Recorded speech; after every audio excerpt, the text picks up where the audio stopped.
Bismillahirrahmanirrahim. Assalamualaikum everyone and welcome to my channel ETA for you. Question number A में हमारे साथ question number first है, which of the following is absent in an animal cell? इस सवाल में कहते हैं एनिमल सेल में मंदरजा झिल्ली में से कौन सा हिस्सा गायब या मौजूद नहीं होता है। इसका राइट ऑप्शन है ऑप्शन डी सेलुलोज, क्योंकि सेलुलोज ये प्लांट सेल के सेल वॉल में मौजूद होता है और सेल वॉल ये एनिमल सेल में नहीं है। नेक्स्ट क्वेश्चन कर लेते हैं, what is the main difference between a plant and animal cell. इस सवाल में कहते हैं एनिमल सेल और प्लांट सेल में यानी इन दोनों में बुनियादी फर्क किया है। इसका राइट ऑप्शन है option B, plant cell has a cell wall which is absent in the animal cell, यानी प्लांट सेल में सेल वॉल मौजूद होता है जबकि ये एनिमल सेल में मौजूद नहीं है। नेक्स्ट क्वेश्चन कर लेते हैं, all plant cells do not contain chloroplast, a plant cell without is. इस सवाल में कहते हैं पौधों की तमाम सेल्स में क्लोरोप्लास्ट मौजूद नहीं होता है। एक प्लांट सेल जो बगैर क्लोरोप्लास्ट के होता है वो कहाँ पर मौजूद होता है। इसका राइट ऑप्शन है option C, root hair cells. जड़ों में क्लोरोप्लास्ट मौजूद नहीं है। जड़ जो जमीन के नीचे होते हैं ये सफेद रंग के होते हैं, इनमें ल्यूकोप्लास्ट मौजूद है। नेक्स्ट क्वेश्चन कर लेते हैं, which of the following organelles is responsible for carrying the genetic information inside the nucleus. इस सवाल में कहते हैं न्यूक्लियस के अंदर कौन सा ऑर्गेनेल्स जेनेटिक इंफॉर्मेशन को वालिदैन से बच्चों में मुंतकिल करता है। इसका राइट ऑप्शन है ऑप्शन ए, क्रोमोसोम्स। और इसके साथ आप सब दोस्तों ने ये भी याद रखना है genetic information means heritable characters, यानी क्रोमोसोम्स पर मुख्तलिफ किस्म के जीन्स होते हैं। जीन्स डीएनए से बने होते हैं जो जेनेटिक इंफॉर्मेशन को कैरी करते हैं, तो इस लिहाज से यहाँ पर करेक्ट ऑप्शन यही है। नेक्स्ट क्वेश्चन कर लेते हैं, which one of the following traps sunlight energy for the process of photosynthesis. इस सवाल में कहते हैं मंदरजा झिल्ली में से कौन सा हिस्सा ज़ियाई तालीब के अमल के लिए सनलाइट से एनर्जी को ट्रैप करता है। इसका राइट ऑप्शन है ऑप्शन डी, क्लोरोफिल। क्लोरोफिल एक सब्ज जरा है जो क्लोरोप्लास्ट के अंदर मौजूद होता है और सोलर एनर्जी को केमिकल एनर्जी में कन्वर्ट करता है। नेक्स्ट क्वेश्चन कर लेते हैं, imagine if you had no bones what would be to you. इस सवाल में कहते हैं तस्वुर करो अगर आपकी हड्डियां ना होते तो आपका क्या होता। इसका राइट ऑप्शन है option D, you would be floppy, यानी आपका जिस्म बेढंगा हो जाएगा क्योंकि हड्डियां हमारे जिस्म की साख और शक्ल और सूरत को मेंटेन रखता है। नेक्स्ट क्वेश्चन कर लेते हैं, one of the following is the correct pathway of organization. इस सवाल में कहते हैं मंदरजा झिल्ली में से कौन सा ऑर्गेनाइजेशन का सही रास्ता है। इसका राइट ऑप्शन है option D, cell, tissue, organ system, यानी सेल्स मिलकर टिश्यू, टिश्यूज मिलकर ऑर्गन और ऑर्गन मिलकर ऑर्गन सिस्टम बनाते हैं, तो इस लिहाज से यहाँ पर करेक्ट ऑप्शन यही है। नेक्स्ट क्वेश्चन कर लेते हैं, liver is a part of. इस सवाल में कहते हैं जिगर किसका हिस्सा है। इसका राइट ऑप्शन है ऑप्शन ए, डाइजेस्टिव सिस्टम। जिगर डाइजेस्टिव सिस्टम का हिस्सा है। जिगर बाइल जूस को खारिज करता है जो कि स्मॉल इंटेस्टाइन में मौजूद खुराक में से लिपिड्स की डाइजेशन में मदद करता है। नेक्स्ट क्वेश्चन कर लेते हैं, which structure controls the functioning of a cell. इस सवाल में कहते हैं कौन सा साख्त सेल के तमाम काम को कंट्रोल करता है। इसका राइट ऑप्शन है ऑप्शन सी, न्यूक्लियस, यानी सेल के अंदर प्रोटीन्स, एंजाइम्स और हार्मोन वगैरह की तैयारी के सारे अहकामात न्यूक्लियस से जारी होते हैं। Nucleus it is the control centre of the cell. Nucleus जो है ये सेल की तमाम एक्टिविटीज को कंट्रोल करता है। नेक्स्ट क्वेश्चन कर लेते हैं, layers of flat cells that cover and protect plant parts are group to form. इस सवाल में कहते हैं फ्लैट सिल्स की लेयर्स पौधे के हिस्सों को डांपती है और इनकी हिफाजत करती है। वो सिल्स आपस में मिलकर क्या बनाती है?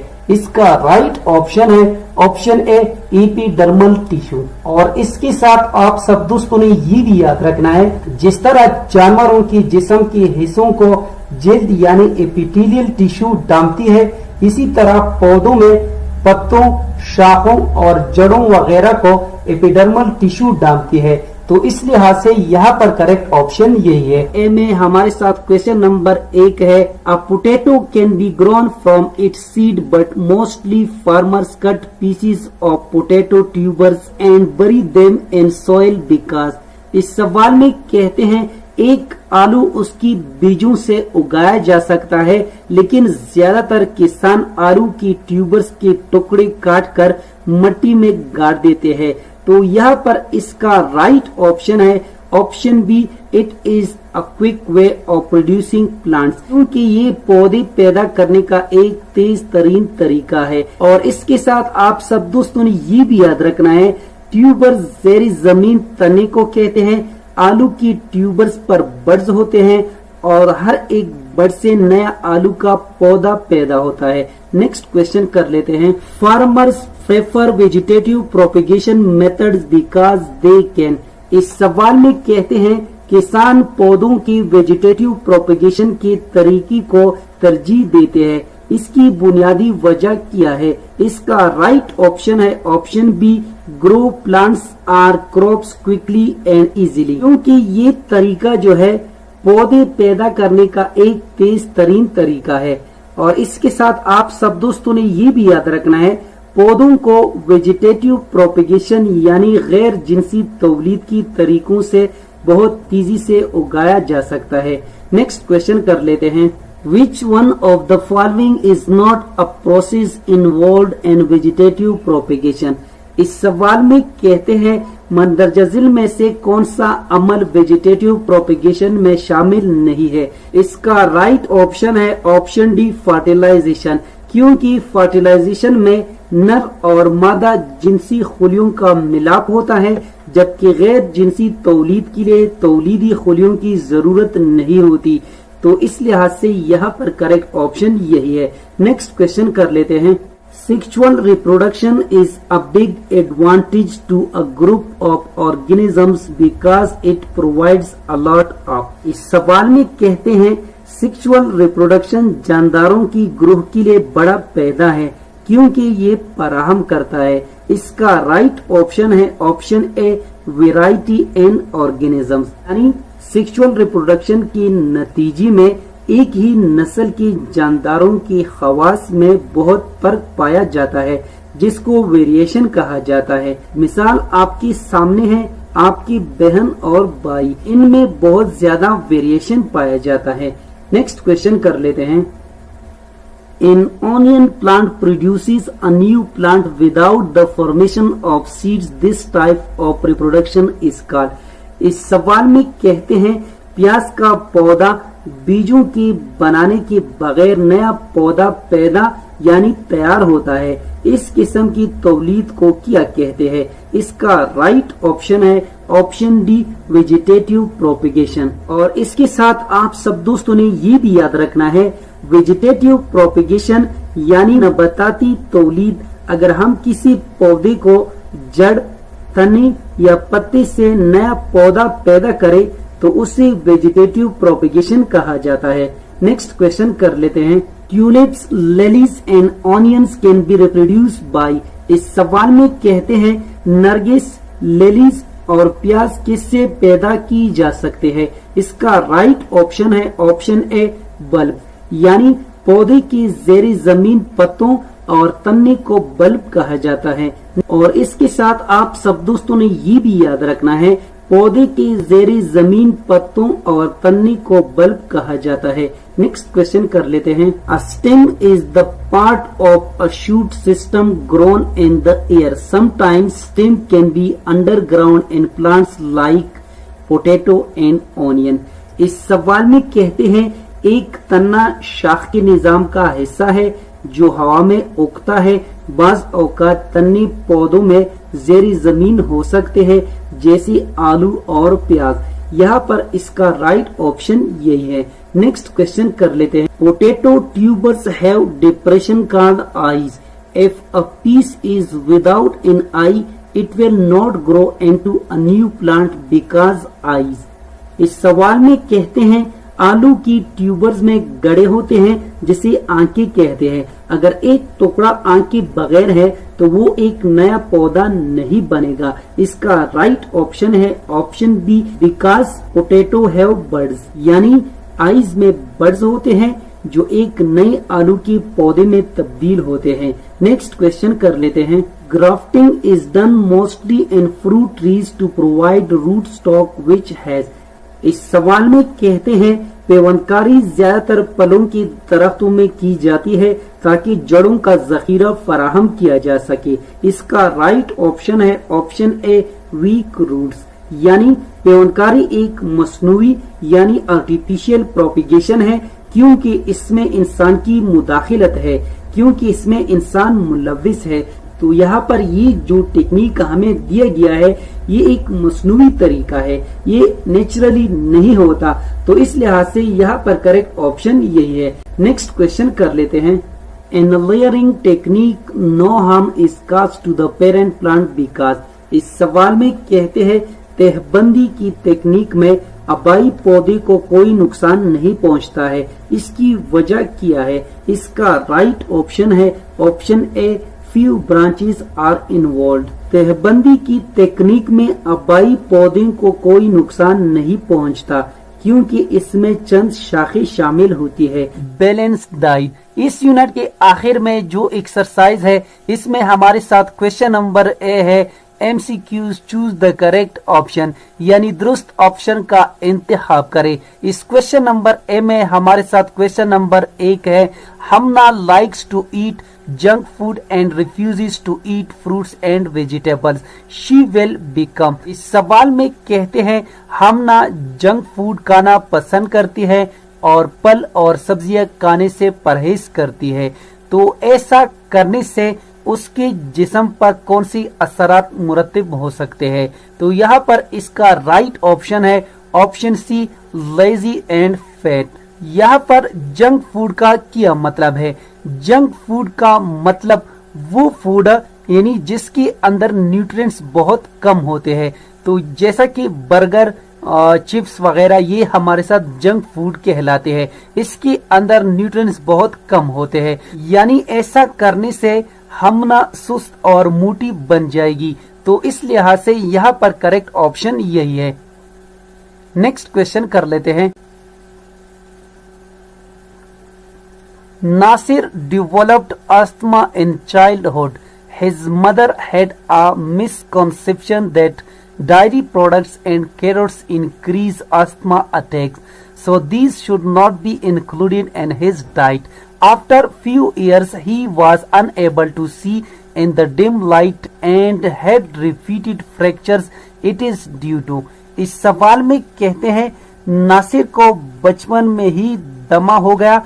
उसकी वालिदा को ये गलत फहमी थी कि दूध की मसनूआत और गाजर दमे की दौरे को बढ़ाती है, इसलिए उनको उनकी खुराक में शामिल नहीं करना चाहिए। चंद सालों के बाद वो मदम रोशनी में देखने से कासिर रहा और बार बार फ्रैक्चर हुआ। तो यहाँ पर इसमें कहते हैं कि ये बीमारी किस वजह से लाहक हुई, यानी नीचे दी गई ऑप्शन में इस बीमारी की सबसे बुनियादी वजह कौन सी है। इसका राइट ऑप्शन है option B, deficiency of vitamin A and calcium. यानी इसकी बुनियादी वजह ये थी कि नासिर की खुराक में विटामिन ए और कैल्शियम की बहुत ज्यादा कमी थी, क्योंकि उसके जिस्म के लिए, उसकी बॉडी के लिए ज्यादा से ज्यादा विटामिन ए और कैल्शियम की जरूरत थी। लेकिन उसकी माँ जो है, उसकी मदर जो है, उस मिसकॉन्सेप्शन की वजह से वो इन विटामिन को उसे नहीं दी थी। नेक्स्ट क्वेश्चन कर लेते हैं। Which of the nutrients is helpful for making new sales in the body.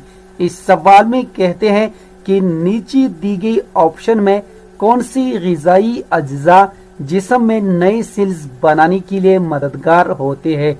इसका राइट ऑप्शन है ऑप्शन ए प्रोटीन।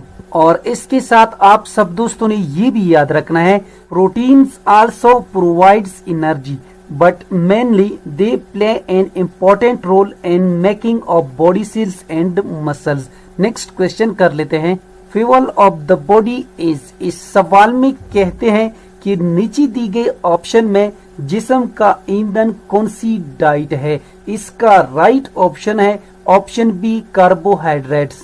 कार्बोहाइड्रेट्स हमारे जिस्म का बुनियादी सोर्स है, इस वजह से कार्बोहाइड्रेट्स को जिस्म का ईंधन भी कहा जाता है। नेक्स्ट क्वेश्चन कर लेते हैं, energy is stored in the food in the form of. इस सवाल में कहते हैं तवानाई को खुराक में किस शक्ल में स्टोर किया जाता है। इसका राइट ऑप्शन है option B calorie. Next question कर लेते हैं, meat and fish are good sources of. इस सवाल में कहते हैं गोश्त और मछली किस डाइट का सबसे अच्छा सोर्स है। इसका राइट ऑप्शन है ऑप्शन ए प्रोटीन। यानी गोश्त और मछली में प्रोटीन्स होते हैं, यानी गोश्त और मछली प्रोटीन का सबसे अच्छा सोर्स है। नेक्स्ट क्वेश्चन कर लेते हैं, विटामिन सी डेफिशिएंसी में लीड टू। इस सवाल में कहते हैं विटामिन सी की कमी की वजह से नीचे दी गई ऑप्शन में कौन सी बीमारी लाहक हो सकती है। इसका राइट ऑप्शन है ऑप्शन बी स्कर्वी। यानी हमारे जिस्म के अंदर विटामिन सी की कमी हो तो उस वजह से स्कर्वी की बीमारी हमारे जिस्म के अंदर लाहक हो सकती है। नेक्स्ट क्वेश्चन कर लेते हैं, अ balance diet is a diet. इस सवाल में कहते हैं मुतवाजिन ग़िज़ा किस तरह ग़िज़ा होती है या बैलेंस डाइट से क्या मुराद है। इसका राइट ऑप्शन है option C with all 7 nutrients in appropriate portion. यानी a balance diet is a diet that consist all essential nutrients that our body requires to perform its function properly। यानी मुतवाजिन ग़िज़ा हमारे जिस्म को सेहतमंद और तंदुरुस्त रखती है। नेक्स्ट क्वेश्चन कर लेते हैं, Which type of food is called body building food। इस सवाल में कहते हैं किस किस्म के खाने को बॉडी बिल्डिंग खुराक कहा जाता है। इसका राइट ऑप्शन है ऑप्शन बी प्रोटीन। यानी प्रोटीन के खाने को बॉडी बिल्डिंग कहा जाता है। और इसके साथ आप सब दोस्तों ने ये भी याद रखना है, प्रोटीन सेहतमंद ग़िज़ा का एक अहम हिस्सा है। प्रोटीन केमिकल बिल्डिंग ब्लॉक से बनते हैं जिन्हें एमिनो एसिड कहते हैं, जो कि पट्टों और हड्डियों की तामीर और मुरम्मत और हार्मोन्स और एंजाइम्स बनाते हैं। नेक्स्ट क्वेश्चन कर लेते हैं, Which of the following disease causes the bleeding of gums। इस सवाल में कहते हैं मंदरजा झिल में से कौन सी बीमारी मसूड़ों से खून आने का सबब बनती है। इसका राइट ऑप्शन है option B scurvy. Human digestive system, इंसानी निज़ामे इंहिज़ाम। You take a piece of bread and break it into smaller pieces, it is an example of. इस सवाल में कहते हैं आप रोटी का एक टुकड़ा लें और उसे छोटे छोटे टुकड़ों में तोड़ दें। ये एग्जाम्पल जो है ये किसकी मिसाल है। इसका राइट ऑप्शन है ऑप्शन ए फिजिकल डाइजेशन। यानी ये फिजिकल डाइजेशन की एक मिसाल है। नेक्स्ट क्वेश्चन कर लेते हैं, bile helps in fat digestion, it is secreted by. इस सवाल में कहते हैं बाइल फैट यानी चर्बी को हजम करने में मदद करता है। यानी हमारे जिस्म के अंदर यानी डाइजेस्टिव सिस्टम के अंदर इसको कौन खारिज करता है। इसका राइट ऑप्शन है ऑप्शन सी लिवर।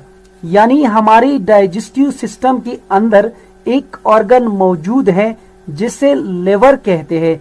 यानी लिवर बाइल को खारिज करता है और ये फैट यानी चर्बी को हजम करने में हमारी मदद करता है। नेक्स्ट क्वेश्चन कर लेते हैं, 2 parts of digestive system are involved in both physical and chemical digestion, they are। इस सवाल में कहते हैं कि हमारे डाइजेस्टिव सिस्टम के अंदर वो कौन से दो ऑर्गन्स हैं जो फिजिकल और केमिकल डाइजेशन में हमारी मदद करते हैं, या ये उनमें शामिल है। इसका राइट ऑप्शन है option B, mouth and stomach. Next question कर लेते हैं।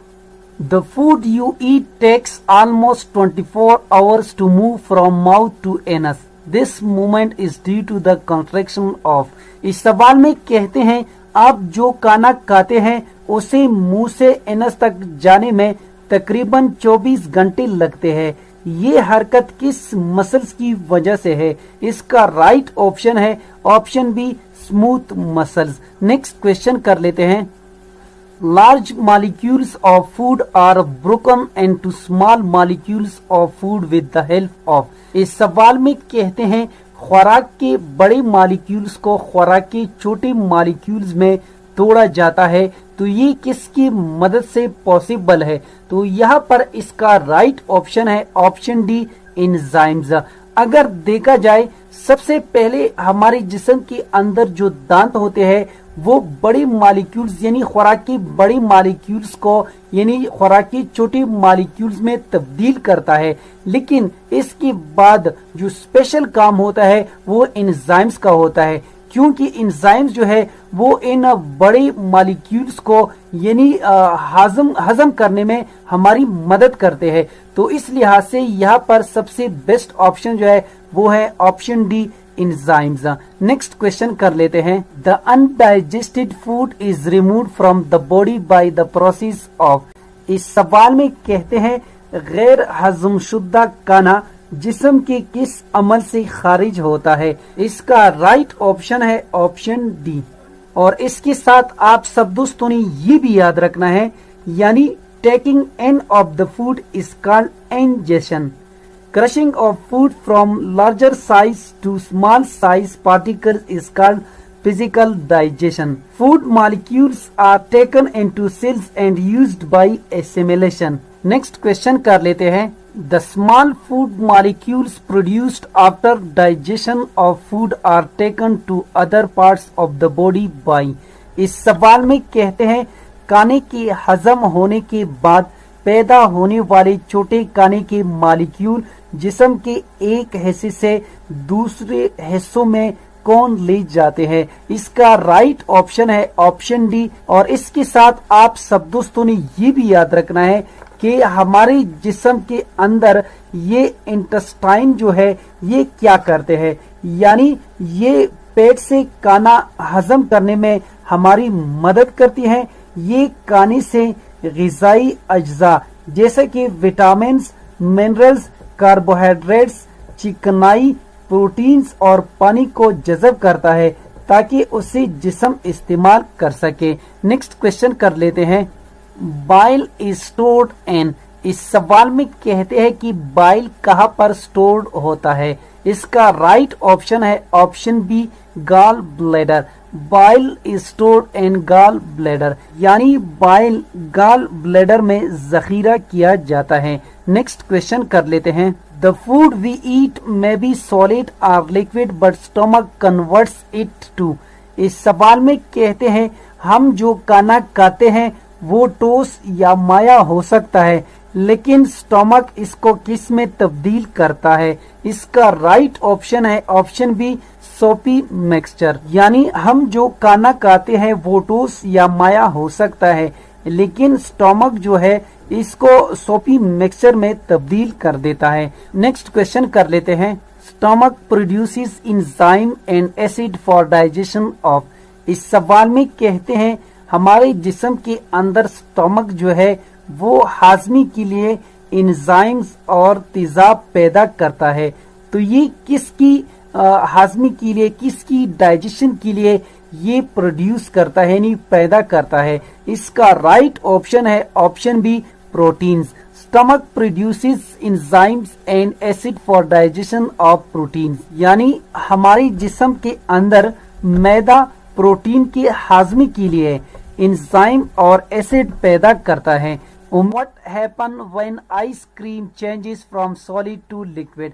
इस सवाल में कहते हैं कि जब आइस क्रीम सॉलिड से लिक्विड में तब्दील होता है तो इस प्रोसेस को क्या कहा जाता है। इसका राइट ऑप्शन है ऑप्शन बी मेल्टिंग। यानी जब आइस क्रीम सॉलिड से लिक्विड में तब्दील होता है तो ऐसी प्रोसेस को कहा जाता है मेल्टिंग। और इसके साथ आप सब दोस्तों ने ये भी याद रखना है कि माया को बुखारात या गैस में तब्दील करना एवापोरेशन कहलाता है। बुखारात को माया में तब्दील करना कंडेंसेशन कहलाता है। माया को ठोस में तब्दील करना फ्रीजिंग कहलाता है। नेक्स्ट क्वेश्चन कर लेते हैं। अ गैस यानी एक गैस। इस सवाल में कहते हैं a matter consist of 3 types. यानी मैटर की 3 हालतें हैं, एक सॉलिड, दूसरा लिक्विड और तीसरा गैस। यानी जितनी भी गैसेस होते हैं उनका कोई खास हुजम या शक्ल नहीं होता। तो यहाँ पर इसका राइट ऑप्शन जो है वो है option D, has not definite volume and shape. और इसके साथ आप सब दोस्तों ने ये भी याद रखना है कि गैस का कोई खास हुजम या शक्ल नहीं होता। एटम और मॉलिक्यूल आजादाना हरकत करते हैं और एक दूसरे से अलग होते हैं। मिसाल के तौर पर हाइड्रोजन, नाइट्रोजन, ऑक्सीजन, आबी बुखारात, हीलियम वगैरह। नेक्स्ट क्वेश्चन कर लेते हैं। Which statement about the particle theory of matter is true? इस सवाल में कहते हैं कि मादे की पार्टिकल थ्योरी के बारे में कौन सा बयान सही है। इसका राइट ऑप्शन है option A, arrangement of particles in matter determine the state of matter. यानी मादे में ज़रात की तरतीब मादे की हालत का तयन करती है। तो ये स्टेटमेंट जो है ये बहुत ज्यादा सूटेबल है। नेक्स्ट क्वेश्चन कर लेते हैं। What happens when a liquid becomes a gas. इस सवाल में कहते हैं कि जब लिक्विड गैस में तब्दील होता है तो इससे क्या होता है। तो यहाँ पर इसका राइट ऑप्शन है option B, particles push away each other. यानी ज़रात एक दूसरे को दूर धकेलते हैं। तो यहाँ पर करेक्ट वन यही है। नेक्स्ट क्वेश्चन कर लेते हैं। Butter melts because it dash heat and in ice cube melts because it dash heat. इस सवाल में कहते हैं कि जब बटर जो है वो पिघल जाते हैं तो वो हरारत एनर्जी को एब्जॉर्ब करते हैं या रिलीज करते हैं। इसी तरह आइस जो है यानी जब वो पिघलते हैं तो वो हरारती तवानाई को एब्जॉर्ब करते हैं या रिलीज करते हैं। तो यहाँ पर इसका राइट ऑप्शन है option C, absorbs and also absorbs. Butter melts because it absorb heat and in ice cube melts because it also absorbs heat. तो यानी जब बटर पिघल जाते हैं तो इसका मतलब ये हुआ कि वो हीट एनर्जी को एब्जॉर्ब करते हैं। इसी तरह आइस यानी आइस जब भी पिघल जाते हैं तो वो हरारती तवानाई को जो है वो भी एब्जॉर्ब करते हैं। तो इस लिहाज से बेटर ऑप्शन यही है। CO2 is the chemical formula of carbon dioxide.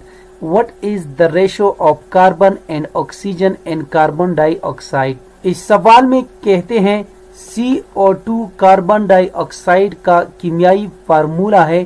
Carbon dioxide में कार्बन और ऑक्सीजन का तनासुब यानी रेशो किया है। इसका राइट ऑप्शन है ऑप्शन सी, 1:2।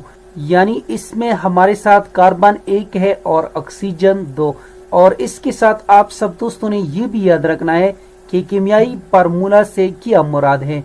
यानी the symbolic representation of a compound or molecule is called chemical formula. Next question कर लेते हैं। the symbol of sodium is। इस सवाल में कहते हैं नीचे दी गई ऑप्शंस में सोडियम की अलामत कौन सी है। इसका राइट ऑप्शन है option D, Na। Na stands for sodium. Na means natrium. It is the Latin name of sodium. Next question कर लेते हैं। Which of the following is an element? इस सवाल में कहते हैं मंदरजा झिल में से कौन सा एलिमेंट है। इसका राइट ऑप्शन है ऑप्शन सी कॉपर। यहाँ पर इन ऑप्शंस में कॉपर एलिमेंट है, बाकी सब कंपाउंड है। और इसके साथ आप सब दोस्तों ने ये भी याद रखना है एलिमेंट से क्या मुराद है। एलिमेंट वो मादा जो एक ही किस्म के एटमों पर मुश्तमिल होता है उसे एलिमेंट कहते हैं, जैसे गोल्ड, कॉपर, सिल्वर वगैरह। नेक्स्ट क्वेश्चन कर लेते हैं। Sugar is a compound of. इस सवाल में कहते हैं शुगर यानी चीनी किन चीजों का मुरक्कब है। इसका राइट ऑप्शन है option A carbon, hydrogen, oxygen. Sugar is a compound of carbon, hydrogen, oxygen. तो इस लिहाज से यहाँ पर करेक्ट ऑप्शन यही है। नेक्स्ट क्वेश्चन कर लेते हैं। Which of the following is a compound. इस सवाल में कहते हैं मंदरजा झील में से कौन सा कंपाउंड है। इसका राइट ऑप्शन है ऑप्शन सी सोडियम क्लोराइड यानी NaCl। इसमें सोडियम क्लोराइड कंपाउंड है, बाकी तीनों हमारे साथ एलिमेंट्स है। और इसके साथ आप सब दोस्तों ने ये भी याद रखना है कंपाउंड से क्या मुराद है। कंपाउंड एक ऐसा मादा है जो दो या दो से ज्यादा मुख्तलिफ एलिमेंट से मिलकर बनता है। मिसाल के तौर पर पानी यानी H2O, वाटर यानी ये वाटर का कीमियाई फार्मूला है। ये 2 हाइड्रोजन और 1 ऑक्सीजन एटम पर मुश्तमिल है जो आपस में जुड़े होते हैं। तो इस लिहाज से यहाँ पर करेक्ट ऑप्शन यही है। नेक्स्ट क्वेश्चन कर लेते हैं। Sodium and chlorine combine to form. इस सवाल में कहते हैं कि सोडियम और क्लोरीन मिलकर क्या बनाते हैं। इसका राइट ऑप्शन है ऑप्शन डी साल्ट। यानी सोडियम और क्लोरीन जब भी ये दोनों आपस में रिएक्शन करते हैं तो इससे हासिल होगा नमक। यानी सोडियम और क्लोरीन मिलकर नमक बनाते हैं। तो इस लिहाज से यहाँ पर करेक्ट ऑप्शन यही है। नेक्स्ट क्वेश्चन कर लेते हैं। A combination of atom is called molecule. यानी जब भी एटम्स आपस में मिलते हैं तो इससे एक मॉलिक्यूल बन जाता है। तो इस लिहाज से यहाँ पर करेक्ट ऑप्शन है ऑप्शन बी। नेक्स्ट क्वेश्चन कर लेते हैं। What type of matter is made up by combining elements. इस सवाल में कहते हैं अनासिर को मिलाकर किस किस्म का मादा बनता है। इसका राइट ऑप्शन है option C molecule. Next question कर लेते हैं। Which of these is the correct symbol for aluminium. इस सवाल में कहते हैं कि इनमें से एल्यूमिनियम की सही अलामत कौन सी है। इसका राइट ऑप्शन है ऑप्शन ए एल। यानी यहाँ पर ए कैपिटल होना चाहिए और एल ये स्मॉल लेटर में होना चाहिए। बाकी जितनी भी ऑप्शंस है ये सारे की सारे गलत है। तो इस लिहाज से यहाँ पर करेक्ट ऑप्शन है ऑप्शन ए। नेक्स्ट क्वेश्चन कर लेते हैं। How many elements have been discovered so far. इस सवाल में कहते हैं कि अब तक कुल कितनी एलिमेंट्स दरियाफ्त हो चुके हैं। इसका राइट ऑप्शन है ऑप्शन बी 118। और इसके साथ आप सब दोस्तों ने ये भी याद रखना है अब तक कुल 118 एलिमेंट्स डिस्कवर हो चुके हैं, जिसमें 92 कुदरती और 26 आर्टिफिशियल है। When sugar is mixed in water it becomes. इस सवाल में कहते हैं जब चीनी यानी शुगर को पानी में मिक्स किया जाता है तो इससे कौन सी चीज हासिल होती है या इससे क्या बन जाता है। इसका राइट ऑप्शन है ऑप्शन डी मिक्सचर। और इसके साथ आप सब दोस्तों ने ये भी याद रखना है कि जब 2 या 2 से ज्यादा सब्सटेंस कीमियाई तौर पर इकट्ठे नहीं होते हैं तो इससे कहा जाता है mixture. It is mostly a physical combination. Next question कर लेते हैं। The process used to purify oil is called. इस सवाल में कहते हैं तेल यानी ऑयल साफ करने के लिए इस्तेमाल होने वाले प्रोसेस को क्या कहते हैं। इसका राइट ऑप्शन है ऑप्शन बी डिस्टिलेशन। और इसके साथ आप सब दोस्तों ने ये भी याद रखना है डिस्टिलेशन कैसे कहते हैं। डिस्टिलेशन 2 या 2 से ज्यादा खालिस लिक्विड के मुरक्कब को अलग करने का एक इफेक्टिव मेथड है। डिस्टिलेशन एक साफ करने का अमल है जहां लिक्विड मिक्सचर की अज्जा बुखारात बन जाते हैं और फिर गाढ़ा और अलग तलग हो जाते हैं। तो इस लिहाज से यहाँ पर करेक्ट ऑप्शन यही है। नेक्स्ट क्वेश्चन कर लेते हैं, which one is not an example of alloy. इस सवाल में कहते हैं कि इनमें से एक एलॉय की मिसाल नहीं है, यानी इनमें से एक धाती मुरक्कब की मिसाल नहीं है। इसका राइट ऑप्शन है ऑप्शन सी आयरन। आयरन यानी लोहा ये धाती मुरक्कब की मिसाल नहीं है। तो इस लिहाज से यहाँ पर करेक्ट ऑप्शन यही है। The percentage of nitrogen and air is. इस सवाल में कहते हैं हवा में नाइट्रोजन का परसेंट यानी फीसद किया है। इसका राइट ऑप्शन है ऑप्शन बी 78%। हवा में 78% नाइट्रोजन मौजूद होता है। नेक्स्ट क्वेश्चन कर लेते हैं, the maximum amount of solute that can be dissolve in a solvent at a specific temperature is called. इस सवाल में कहते हैं सॉल्यूट की ज्यादा से ज्यादा मिकदार हम मखसूस दर्जे हरारत पर किसी सॉलिड में तहलील करते हैं, इस प्रोसेस को क्या कहते हैं। इसका राइट ऑप्शन है ऑप्शन ए सॉल्युबिलिटी। और इसके साथ आप सब दोस्तों ने ये भी याद रखना है कि सॉल्वेंट से क्या मुराद है। वो मटेरियल जिसमें मादा घुल जाता है उसे सॉल्वेंट कहते हैं, और सॉल्यूट से मुराद वो मादा है जो किसी लिक्विड में हल हो जाए उसे सॉल्यूट कहते हैं। जैसा कि चीनी और पानी का सॉल्यूशन, इसमें चीनी सॉल्यूट और पानी सॉल्वेंट है। नेक्स्ट क्वेश्चन कर लेते हैं, which of the following is the property of mixtures. इस सवाल में कहते हैं कि मंदरजा झिल में से कौन सा मिक्सचर की प्रॉपर्टी शो करता है। इसका राइट ऑप्शन है option see the substances can be separated by physical methods, यानी सब्सटेंसेस को फिजिकल मेथड से अलग किया जा सकता है। नेक्स्ट क्वेश्चन कर लेते हैं, the solid particles which are left on the filter paper while filtration are called. इस सवाल में कहते हैं वो ठोस ज़रात जो फिल्टर पेपर पर बाकी रह जाते हैं फिल्ट्रेशन के दौरान उसी क्या कहते हैं। इसका राइट ऑप्शन है ऑप्शन ए रेजिड्यू। और इसके साथ आप सब दोस्तों ने ये भी याद रखना है कि फिल्ट्रेशन एक ऐसा तरीका है जो गैर हल पजीर ठोस को यानी लिक्विड से अलग करने के लिए इस्तेमाल किया जाता है। एक मुरक्कब की सिर्फ उन अज्जा को अलग किया जा सकता है जिनमें से एक हल पजीर और दूसरा नाकाबिल हल है। नेक्स्ट क्वेश्चन कर लेते हैं, air is a mixture of different gases, this combination is an example of. इस सवाल में कहते हैं हवा मुख्तलिफ गैसों का मिक्सचर है, ये मजबूआ किसकी मिसाल है। इसका राइट ऑप्शन है option B no chemical combination, यानी इसमें कोई कीमियाई मिलाप नहीं होता है। तो इस लिहाज से यहाँ पर करेक्ट ऑप्शन यही है। नेक्स्ट क्वेश्चन कर लेते हैं, a mixture of sugar and grains is an example of. इस सवाल में कहते हैं चीनी और अनाज का मुरक्कब ये किसकी मिसाल है। इसका राइट ऑप्शन है option B heterogeneous mixture. Heterogeneous mixture, it does not have uniform composition throughout the mixture and also the material can be seen easily. Next question कर लेते हैं, soap powder is mixed with water and this solution soap powder is an example of।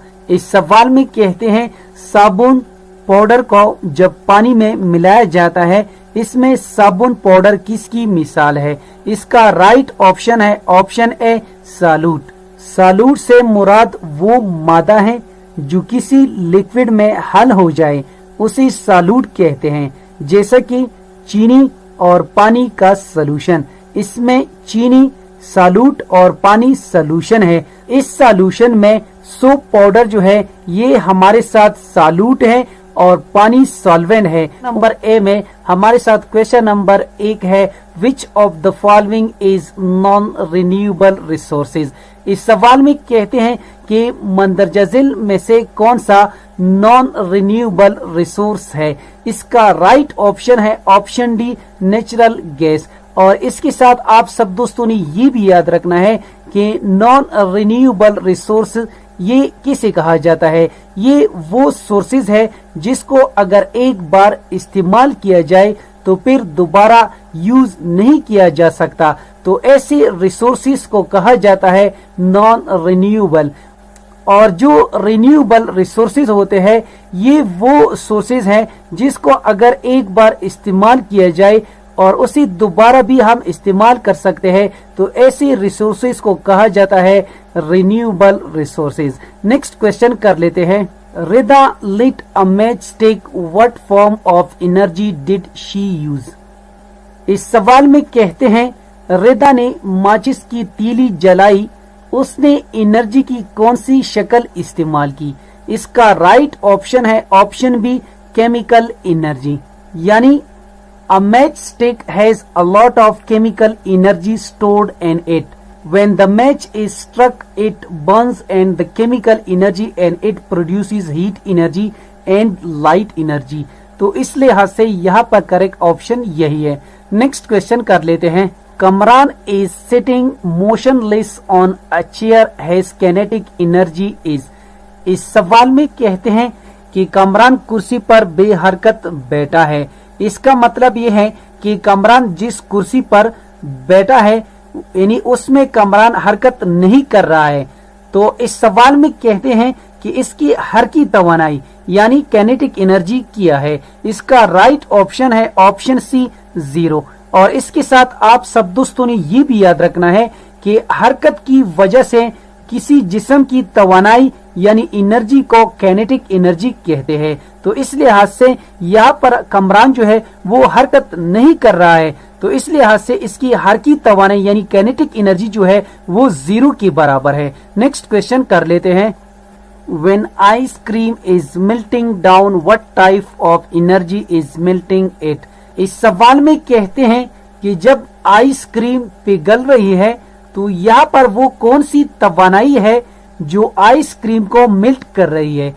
इसका right option है option B thermal energy. Next question कर लेते हैं। The energy used to cook food in a microwave oven is a form of.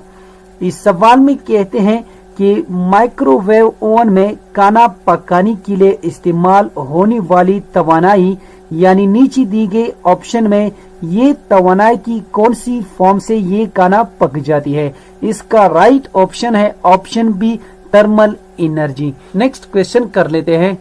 Which of the following energy conservation take place in a battery operated flash light?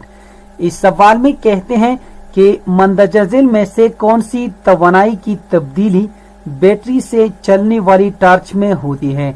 इसका right option है option C chemical, electrical and light energy. Next question कर लेते हैं। Fossils fuel is regarded as an energy resource which is. इस सवाल में कहते हैं कि फॉसिल ईंधन को नीचे दी गई ऑप्शन में किस किस्म की तवानाई के तौर पर यूज किया जा सकता है? इसका राइट ऑप्शन है option B non renewable. Next question कर लेते हैं। If you are using biomass is a source of energy, you might be heating with natural gas. इसका राइट ऑप्शन है ऑप्शन बी। नेक्स्ट क्वेश्चन कर लेते हैं। Of the following choices, which best describes or defines electrical energy? इस सवाल में कहते हैं कि मंदरजिल इंतखाब में से कौन बरकी तवानाई की बेहतरीन वजाहत करता है? इसका राइट ऑप्शन है option a moving charges. Next question कर लेते हैं। Which of the following has nothing to do with hydro power? इस सवाल में कहते हैं कि मंदरजिल में से किसका हाइड्रो पावर से कोई ताल्लुक नहीं है? इसका राइट ऑप्शन है ऑप्शन ए बर्निंग, यानी बर्निंग का हाइड्रो पावर से कोई ताल्लुक नहीं है। उम्मीद करता हूं कि आज की वीडियो आप सब दोस्तों को पसंद आई होगी। जिन दोस्तों को वीडियो पसंद आई हो, समझ गए हो, तो प्लीज चैनल को भी सब्सक्राइब करें, वीडियो को लाइक और शेयर लाजमी किया करें।